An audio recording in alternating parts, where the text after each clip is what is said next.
आएगा मजा जब फल और सब्जियां हो ताजा। फल सब्जियों के थोक विक्रेता जेके वेजिटेबल कंपनी, बगवास मंडी, प्रतापगढ़। संपर्क 9414435786। प्रतापगढ़ के छोटी सादरी में 15 दिन पहले हुई एक महिला की हत्या का मामला पुलिस के लिए चुनौती बन गया था। पुलिस की कार्यशैली पर लोग सवाल उठने लगे थे, लेकिन आज पुलिस ने हत्या की इस गुत्थी को सुलझाते हुए एक नाबालिग को डिटेन किया है। यह बाल अपचारी मोबाइल पर पोर्न फिल्में और क्राइम स्टोरियां देखने का आदी था। वारदात का खुलासा करने में पुलिस को कड़ी मशक्कत करनी पड़ी। इसके लिए पुलिस ने 150 सीसीटीवी कैमरों के फुटेज खंगाले, डॉग स्क्वाड, एफएसएल टीम और साइबर सेल का सहारा लिया। पुलिस अधीक्षक विनीत कुमार बंसल ने बताया कि छोटी सादरी कस्बे के माली मोहल्ले में बीती 19 मई को गुड्डी बाई माली नाम की महिला की गला रेत कर हत्या कर दी गई थी और महिला का शव बिस्तर पर लहूलुहान हालत में पड़ा हुआ मिला था। यह महिला घर में अकेली रहती थी। इसके पति की काफी पहले ही मौत हो चुकी थी। वारदात की सूचना मिलने पर छोटी सादरी थाना अधिकारी प्रवीण टांग पुलिस टीम के साथ मौके पर पहुंचे। बाद में बांसवाड़ा से एफएसएल टीम और उदयपुर से डॉग स्क्वाड टीम भी घटना स्थल पर पहुंची। मामले की गंभीरता को देखते हुए एक स्पेशल पुलिस टीम का गठन किया गया। आसपास के लोगों से पूछताछ की गई और 150 से ज्यादा सीसीटीवी फुटेज खंगाले गए, फिर भी पुलिस को कोई क्लू नहीं मिल रहा था।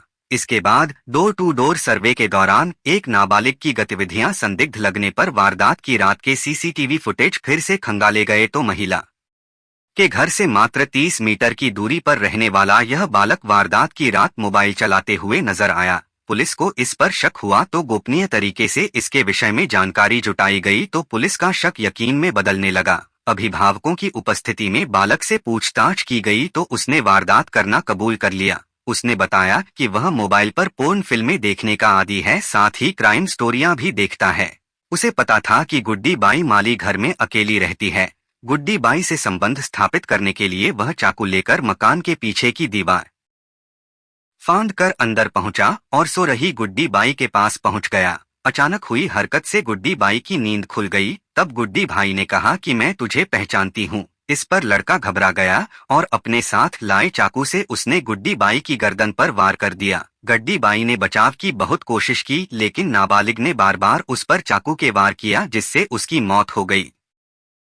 वारदात के बाद गुड्डी बाई के दोनों मोबाइल और चाकू लेकर वह वहां से अपने घर चला गया। खून से सने कपड़े और चाकू उसने एक थैली में भरकर छिपा दिए और नहा धोकर सो गया, जिससे किसी का शक उसकी ओर नहीं जाए। पुलिस को गुमराह करने के लिए अगले दिन तुरंत उसने गुड्डी बाई के दोनों मोबाइल पास ही खंडहर में फेंक दिए और उनकी सिम भी तोड़ दी। पूछताछ में यह भी सामने आया कि 2 साल पहले भी इस बालक ने अपने अपहरण की झूठी कहानी बनाई थी और अकेला ही मंदसौर चला गया था। यह लड़का अक्सर गुमसुम रहता था। पुलिस अधीक्षक ने बताया कि मोबाइल में अपराध की वारदातें देखकर इस बालक ने योजनाबद्ध तरीके से इस वारदात को अंजाम दिया। महिला के मकान में जाने से पहले अपने साथ चाकू लेकर जाने का उसका मकसद साफ था कि महिला ने संबंध बनाने से इनकार किया तो वह उसकी हत्या कर देगा और हत्या के बाद किस तरह से काम करना है उसकी पूरी प्लानिंग थी। फिलहाल पुलिस जांच में जुटी हुई है।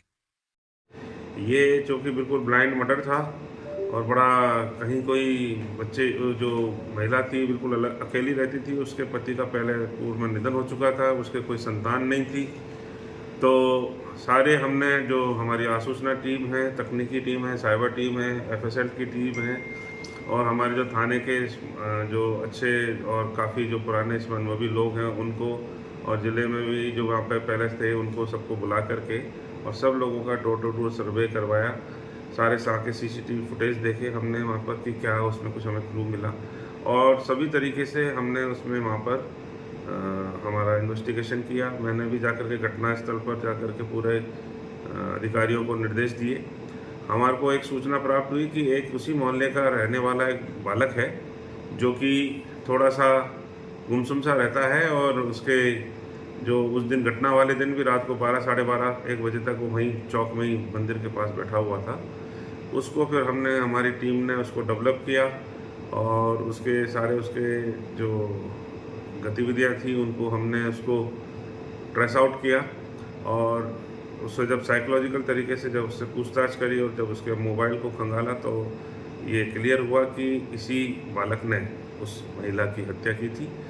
हत्या करने का जो मोटा मोटा पहला कारण सामने आया वो ये था कि वो बालक जो है काफ़ी पॉर्न साइट देखता था। वो लगभग 16-17 साल का आसपास का बालक है और वो मोबाइल में उसकी अपने काफ़ी पॉर्न की साइटें देखता था। उसके थोड़े से मन में यौन संबंधी विचार भी आते थे और ये चूँकि महिला अकेली रहती थी तो इसके मन में कुछ इसी तरह की बात आई और ये उससे संबंध बनाने के लिए घटना वाले दिन की है ना मैं बनाता हूँ और चाकू भी ये साथ में ले गया कि अगर नहीं होगा तो फिर मैं उससे ज़बरदस्ती कुछ करूँगा। लेकिन क्योंकि महिला ने वो उसी मोहल्ले का बच्चा था उसको पहचान लिया और उसने जब उसको धमकाया कि मैं बात कहूँगी तो उसने फिर गुस्से में आकर के उसको महिला के ऊपर उसी चाकू के बार से उसका क्या कहते हैं मर्डर कर दिया।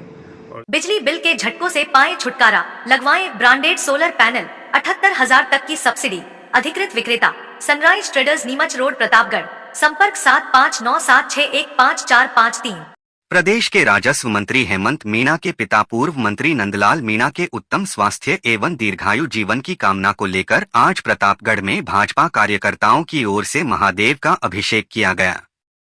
भाजपा अरनोद मंडल अध्यक्ष बालू राम डांगी ने बताया कि वरिष्ठ भाजपा नेता और पूर्व जनजाति विकास विभाग मंत्री नंदलाल मीणा कई दिनों से अस्वस्थ चल रहे हैं। वर्तमान में अहमदाबाद में उनका उपचार जारी है। राजस्व मंत्री हेमंत मीणा के पिता नंदलाल मीणा के स्वास्थ्य को लेकर भाजपा कार्यकर्ताओं सहित इलाके के लोगों में काफी चिंता है। आज अरनोद में भाजपा मंडल कार्यकर्ताओं और पदाधिकारियों ने मीणा के उत्तम स्वास्थ्य एवं दीर्घायु जीवन की कामना को लेकर गोतमेश्वर एवं मंगलेश्वर महादेव में जलाभिषेक किया। वैदिक मंत्रोच्चार के साथ किए गए इस अभिषेक में बड़ी संख्या में भाजपा कार्यकर्ता उपस्थित रहे। एडवांस आई पावर टेक्नोलॉजी आज ही लगवाएं। रिलायंस एनर्जी सोलर पैनल व इन्वर्टर। अधिकृत विक्रेता Nikhil energy, hotel Indra plaza के नीचे, MG रोड, प्रतापगढ़। संपर्क 9012300439। मनरेगा में काम नहीं देने और मजदूरी का भुगतान करने में देरी का आरोप लगाते हुए प्रतापगढ़ में मनरेगा मजदूरों ने प्रदर्शन किया और विकास अधिकारी के नाम सरपंच को ज्ञापन सौंपा। ज्ञापन में समस्याओं के समाधान की मांग की गई है। दरअसल अमलावद ग्राम पंचायत में 4 दिनों से मनरेगा मजदूरों को काम नहीं मिलने की शिकायत थी। मजदूरों को भुगतान भी देरी से हो रहा था। इसी को लेकर आज इलाके से बड़ी संख्या में मनरेगा मजदूर अमलावद राजीव गांधी सेवा केंद्र पर पहुंच गए और नारेबाजी करने लगे। मजदूरों ने बताया कि सचिव द्वारा लगातार मनमानी की जा रही है। इसको लेकर प्रतापगढ़ विकास अधिकारी के नाम सरपंच को ज्ञापन सौंपा गया।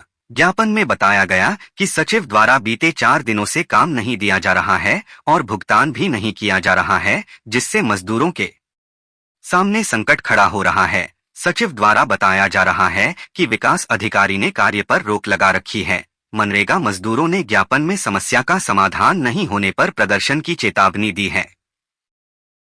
हम बेरोजगार कई दिनों से, हमें मिस्टॉल चाहिए, हम घर पे बैठे हुए हैं और जिला पंचायत मिस्टॉल के पैसे भी नहीं आ रहे हमारे। जिला कलेक्टर अध्यक्ष से मांगे हमारी कि हमें मिस्टॉल दिया जाए और हम बेरोजगारों के लिए काम दिया जाए।